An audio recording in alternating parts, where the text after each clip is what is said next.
امام مسجد نبوی بن چکے تھے کہ رسالت آپ نے اعلان کیا تھا مرو ابا بکر فلیصلی بالناس، اللہ تعالیٰ نے مجھے بتایا ابو بکر آپ کے مصلی پہ آئے گا، رب راضی رہے گا، لا ينبغی لقوم فیہ ابو بکر ان یؤمہم غیرہ، ابو بکر موجود ہو، کوئی اور امت میں بڑی پگڑی بڑے جبے و کبے میں کیوں نہ آئے پر امام ابو بکر بنے گا، اس لیے ابو بکر کو کہہ دو وہ میرے مصلی کو سنبھال لے۔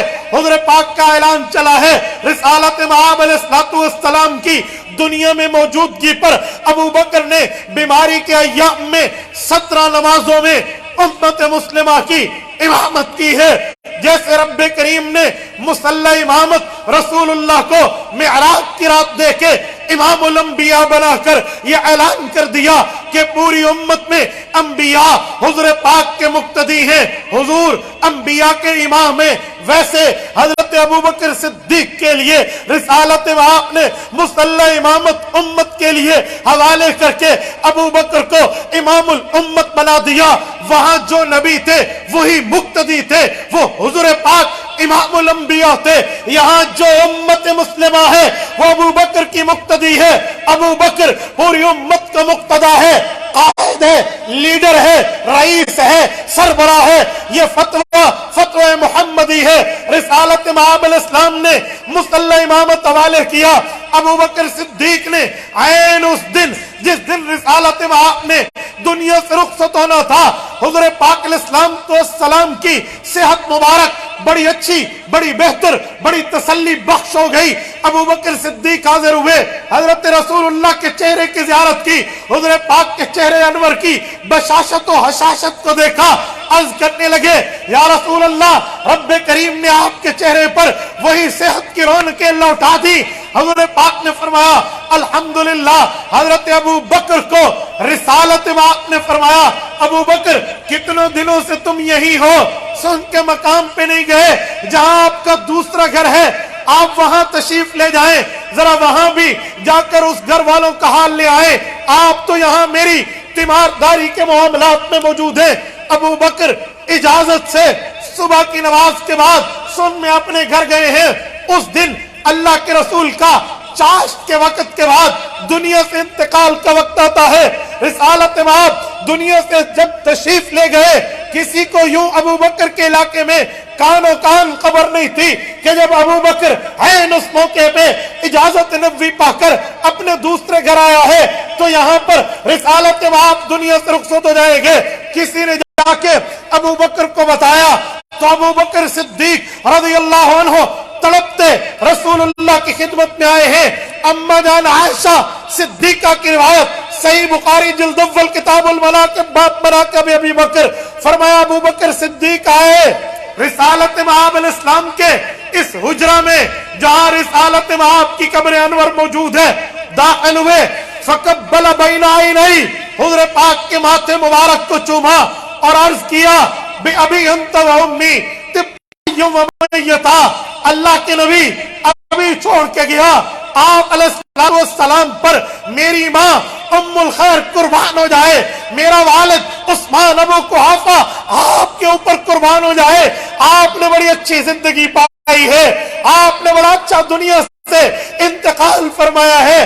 رسالت مآب علیہ السلام کے ساتھ یہ بات کر کے ابو بکر صدیق رضی اللہ عنہ فرمانے لگے والذی نفسی بیدہ لا یذیقک اللہ الموتتین ابدا، فرمایا اس اللہ کی قسم جس اللہ کے قبضے میں ابو بکر صدیق کی جان ہے، ابو بکر اس خدا کی قسم کھا کے اپنے اگلے جملے کو فورسیبل سنٹینس بنا کر مضبوط جملہ کہہ کر عقیدہ دینے لگا۔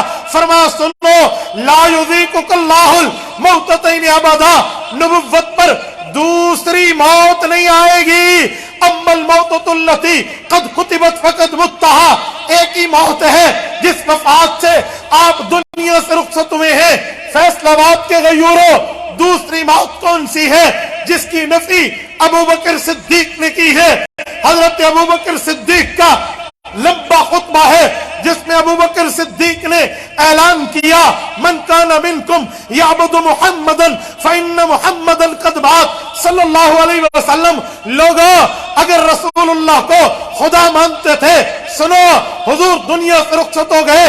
ومن کان منکم یعبد اللہ فإن اللہ حی لا یموت. اور اللہ کو خدا مانتے ہو یقیناً مانتے ہو یاد رکھنا اللہ زندہ ہے اس پر دوسری موت نہیں آئے. سوال اٹھتا ہے کون سی دوسری موت ہے جو ابو بکر رسول اللہ کی ذات پہ اس کی آمد کی نفی کر رہے ہیں. وجہ صحیح بخاری کا اسی صفحے پہ حاشیہ اٹھائیں آپ کی مرضی. علامہ احمد علی سہارنپوری رحمہ اللہ نے جو لکھا ہے وہ دیکھ لیں. اگر اس سے بھی ہٹ کے آ گیا ہے فتح الباری میں حافظ ابن حجر اسقلانی رحمہ اللہ نے جو اس پر ارشاد کیا ہے وہ دیکھ لیں آپ کی مرضی. عمدۃ القاری میں علامہ بدر الدین عینی رحمہ اللہ کے قلم سے اس کی تشریح اور وضاحت ایکسپلینیشن اور تفسیر دیکھ لیں آپ کی مرضی. ارشاد الساری سے امام قسطلانی رحمہ اللہ کی بات کو اٹھا لیں آپ کی مرضی. القواقب الدراری شرح کرمانی کو اٹھائیں. اسی الباری میں ابن حجر اسقلانی رحمہ اللہ 7ویں جلد کے اندر صفحہ 32 پہ حضرت ابو بکر صدیق رضی اللہ تعالیٰ عنہ کی اس بات کی تشریح کرتے ہوئے عقیدہ سمجھاتے ہیں کہ لوگوں قبر میں موت بھی ہے قبر میں حیات بھی ہے. کہ قبر میں موت بھی ہے. قبر میں موت کا مطلب یہ ہے کہ جس وقت فرشتہ آتا ہے وہ بندے کو قبر میں روح کا تعلق قائم کر کے سوالات و جوابات پوچھتا ہے. سنن نبی داؤد میں امام سلیمان بن الاشعث السجستانی رحمہ اللہ حدیث پاک حضرت برا رضی اللہ عنہ کی لائے ہیں.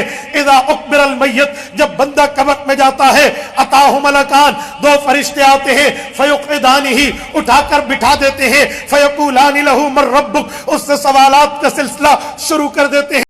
فرمایا سوالات کا سلسلہ اسے حیات قبر کہتے ہیں. اس کے بعد جب سوالات و جوابات کا سلسلہ ختم ہو جاتا ہے پھر اس کی روح کا تعلق اتنا رکھا جاتا ہے بقدر ما یتعلم. اگر وہ بندہ گناہگار ہے عذاب سہے اگر نیک ہے یہ تلذذ جنت کی لذتیں لے. یہ جو لذت لینے کے لیے یہ عذاب لینے کے لیے تعلق خفیف کیا جاتا ہے اسے موت ثانیہ کہتے ہیں. ابن حجر اسقلانی نے واضح طور پہ کہا وقت تمسک بھی من انکر الحیات فی القبر وأجيب عن أهل السنة المثبتين لذلك والأحسن أن يقال أن حياته في القبر لا يتعقبها موت بل يستمر حيا والأنبياء أحياء في قبورهم. فرمائے لوگوں عام بندے کا معاملہ اور ہے نبی کا معاملہ اور ہے. جب نبی قبر میں جاتا ہے اس کو رب کریم جو قبر کی زندگی دیتے ہیں بل يستمر حيا وہ زندگی قیامت تک چلتی ہے. والأنبياء أحياء في قبورهم جس طرح اللہ نے باقی انبیاء کو وفات کے بعد اپنی قبروں میں زندگی دی ہے ایسے اللہ نے ہمارے نبی کو وفات کے بعد اپنی قبر میں زندگی دی ہے. جو انکار کرتا ہے اس وہ یہاں سے دلیل پکڑتا ہے وہ اجیبان اہل السنہ المثبتین لذالک. لیکن اہل حق اہل السنت والجماعت اسی سے ان کا منہ بند کر کے ان کو دلیل سمجھاتے ہیں. گویا ابو بکر صدیق نے پیغمبر کریم کے دنیا سے جانے کے بعد صحابہ کرام کو ساتھ لے کر اجماع سکوتی جس عقیدے پہ کیا ہے اس عقیدے کا نام عقیدہ حیات النبی. اجماع کی 2 قسمیں ایک اجماع قولی ہے ایک اجماع سکوتی ہے.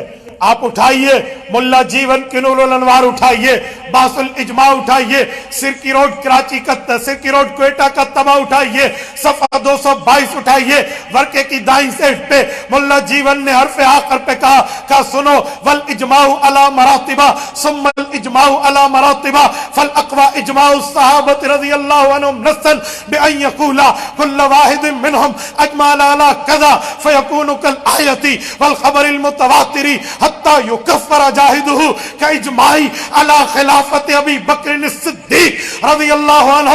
کا اہل سنت کے لوگوں اہل سنت کا اجماع کے بارے میں نظریہ یہ ہے ایک اجماع قولی و نصی ہوتا ہے ایک اجماع سکوتی ہوتا ہے.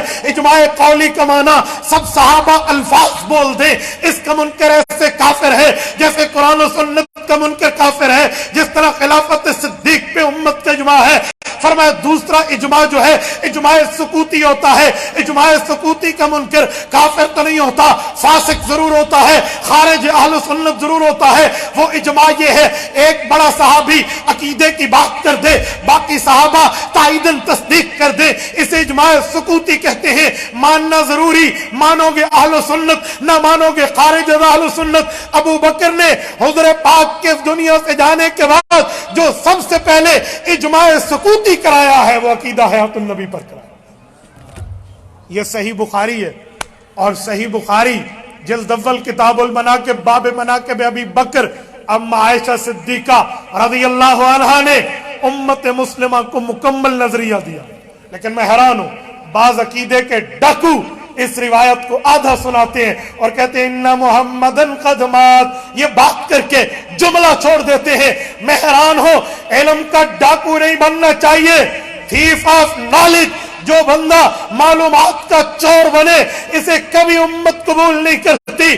چور چور ہوتا ہے اور صحیح بندہ صحیح ہوتا ہے. اسی لیے اما عائشہ رضی اللہ عنہ نے خطبہ صدیق اکبر میں دنیا کی وفات بتائی ہے, قبر کی حیات بتائی. آدھی بات کریں تو آدھا مسئلہ سمجھ آتا ہے, پوری بات کریں پورا مسئلہ سمجھ آتا ہے.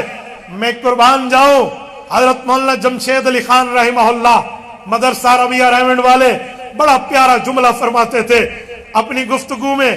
کئی بار تبا میں نے بھی ان سے سنا, جو حضرات ان سے ریلیٹڈ ہیں وہ جانتے ہوں گے. حضرت مولانا جمشید فرمایا کرتے تھے بھائیو پورے دین پر چلنے میں کامیابی ہے.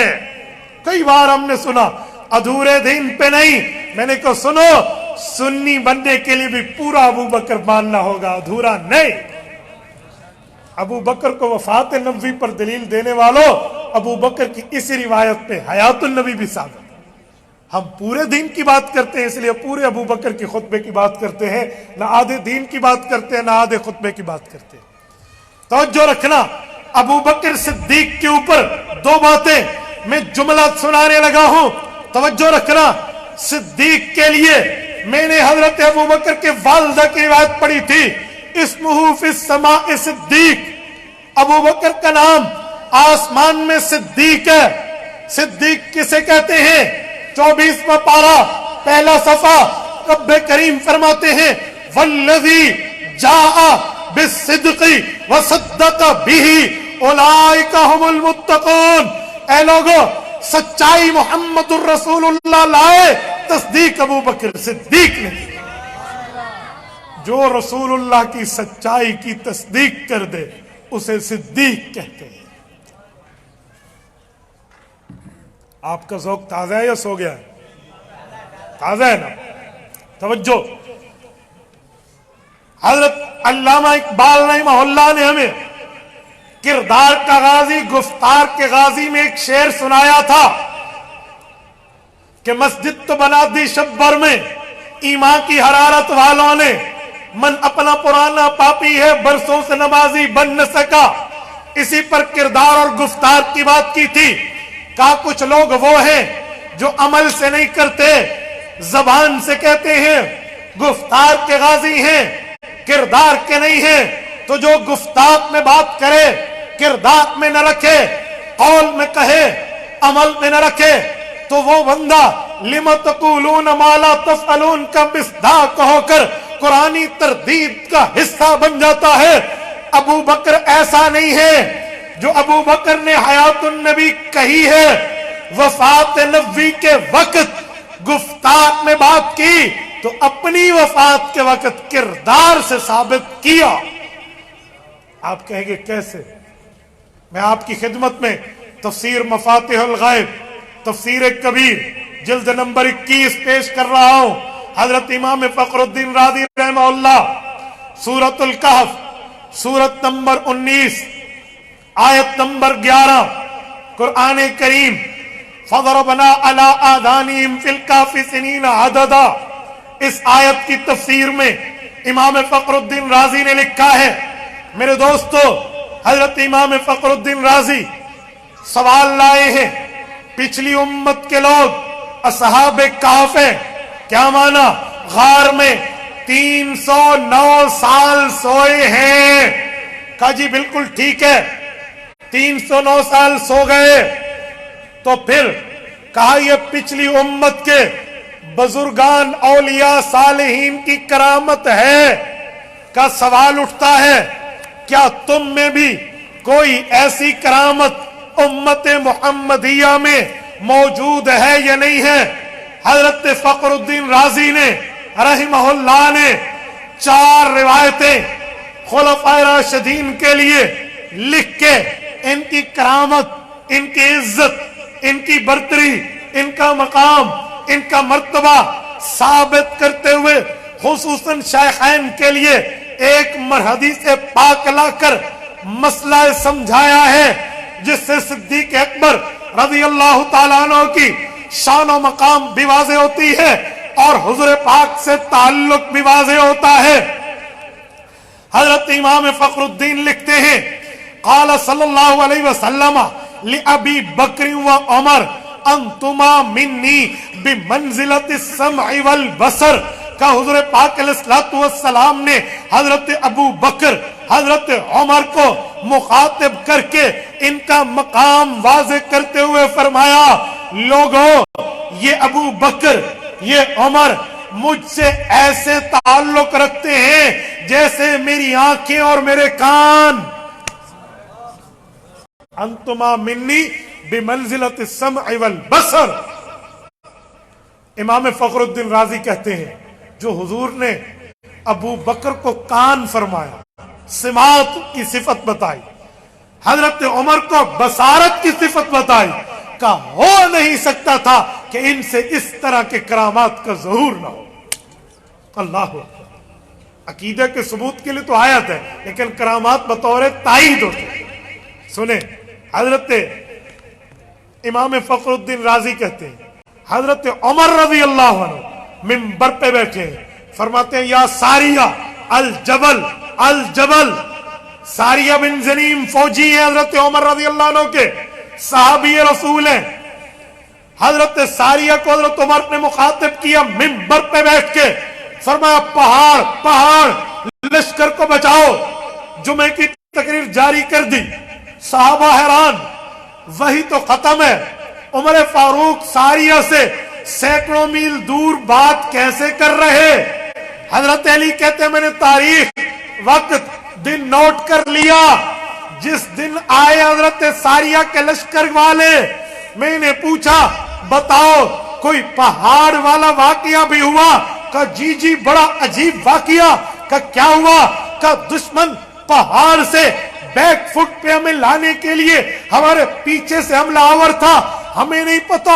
اچانک عمر فاروق کی آواز آئی ساریہ پہاڑ پہاڑ الجبل. اصل میں اتقی فعل محذوف ہے، اس سے لام کی زبان میں فعل تحذیر کہتے ہیں. تو کہا اتقی من الجبل، پہاڑ کو طرف دیکھو اور بچو. تو کہا عمر کی آواز آئی، ہم نے پیچھے دیکھا تو دشمن سے حفاظت ہو گئی اور ہم نے فتح لے لی، بڑا بڑا مال غنیمت بھی لیا. حضرت عمر کے پاس پہنچے. عمر وہی تو بند ہے، آپ نے کیسے دیکھا کہ ساریہ کے پیچھے فوج آئی ہوئی ہے دشمن کی؟ حضرت عمر نے کہا علی مجھے بھی کوئی وحی کے اوپر بات نہیں ہے، وحی بند ہے. میں حیران ہوں، اللہ نے اچانک میرے سامنے گفتگو کے دوران درمیانی پردے ہٹا دیے. مجھے ساریہ نظر آ رہا، دشمن کی فوج نظر آ رہی. اچانک میرے منہ سے جملے نکلے، میں نے بات کی، پھر فوراً ماحول بدل گیا. وہی مسجد نبوی اور وہی آپ اور ہم بیٹھے تھے. کہا حضور پاک نے عمر کو بصر فرمایا تھا، آنکھ سے دیکھنے کی کرامت عمر فاروق سے ظاہر ہوئی. کہ ابو بکر پر آئے، حضرت ابو بکر کو سماع فرمایا، کان کی سماعت کی بات کی ہے. امام راضی کہتے ہیں یہ معاملہ ابو بکر سے ہوا. کیا ہوا سنیں، فرماتے ہیں اما ابو بکر فمن کراماته انه لما حملت جنازته الى باب قبر النبي صلی اللہ علیہ وسلم ونودي السلام عليك يا رسول الله هذا ابو بکر بالباب فاذا الباب قد انتفع واذا بحاطف يعطف من القبر ادخل الحبيب الى الحبيب. حضرت علی المرتضی رضی اللہ عنہ کا واقعہ ہے جو امام سیوطی نے بھی الخصائص الکبریٰ میں دو روایتیں اسی عنوان پہ ذکر کی ہیں، ایک ابن عساکر سے حضرت علی کی روایت، ایک تاریخ بغداد سے امام خطیب بغدادی کے حوالے سے ام المؤمنین حضرت عائشہ کی روایت رضی اللہ عنہ، دونوں جگہ اس روایت کو انہوں نے بھی ذکر کیا۔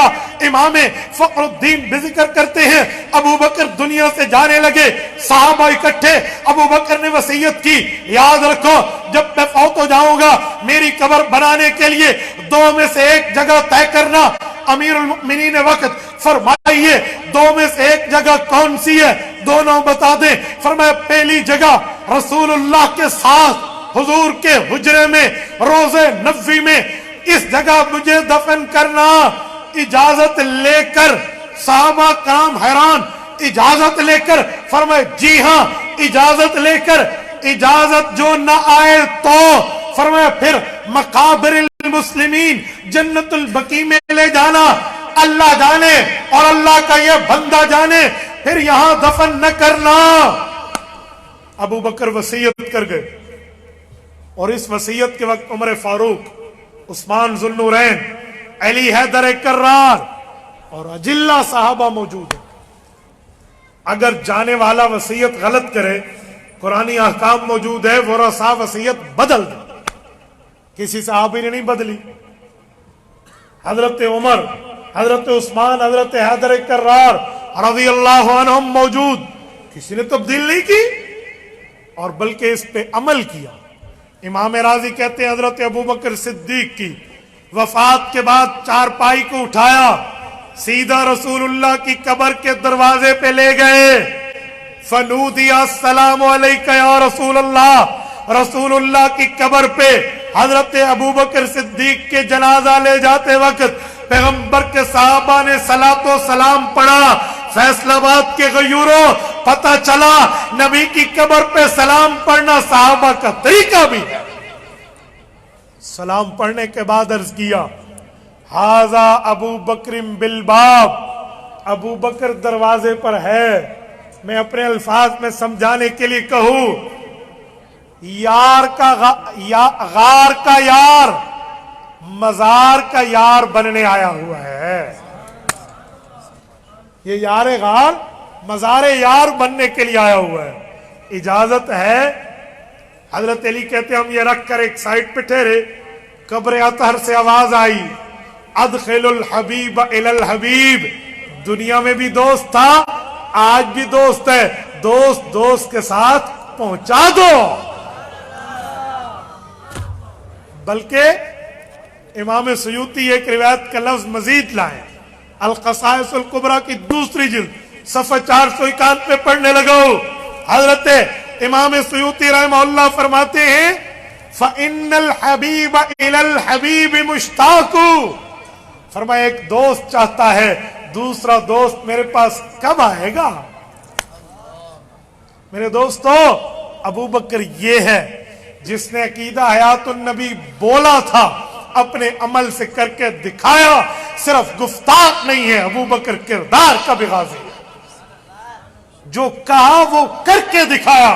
اور صدیق کہتے اسے ہیں جس کا قول ہو اس کا عمل اس کے قول کی تصدیق کرے۔ تو ابو بکر صدیق رضی اللہ عنہ کو امام بخاری رحمہ اللہ نے بھی جن جن مواقع پہ سلام پیش کیا ہے، بنیادی طور پہ تو میں نے وہ پیش کی، ساتھ سیدنا ابو بکر صدیق رضی اللہ تعالیٰ عنہ کے حوالے سے چند معروضات آپ کی خدمت میں پیش کر کے صدیق اکبر کو خراج عقیدت پیش کرتے ہوئے میں نے صرف اتنی بات پیش کی ہے جس سے ابو بکر صدیق کا یہ والا معاملہ آپ کے سامنے آئے، ورنہ صدیقی کردار، صدیقی گفتار، صدیقی اعمال، صدیقی صفات، صدیقی حیات پر بات کرنے کے لیے عمر نوح چاہیے، شاید وہ بھی ناکافی ہو جائے۔ ہر چہ خواندہ ایم فراموش کردہ ایم، الا حدیث یار کے تکرار میں کنیم۔ اقول قولی ھذا واستغفر اللہ وآخر دعوانا ان الحمد للہ رب العالمین۔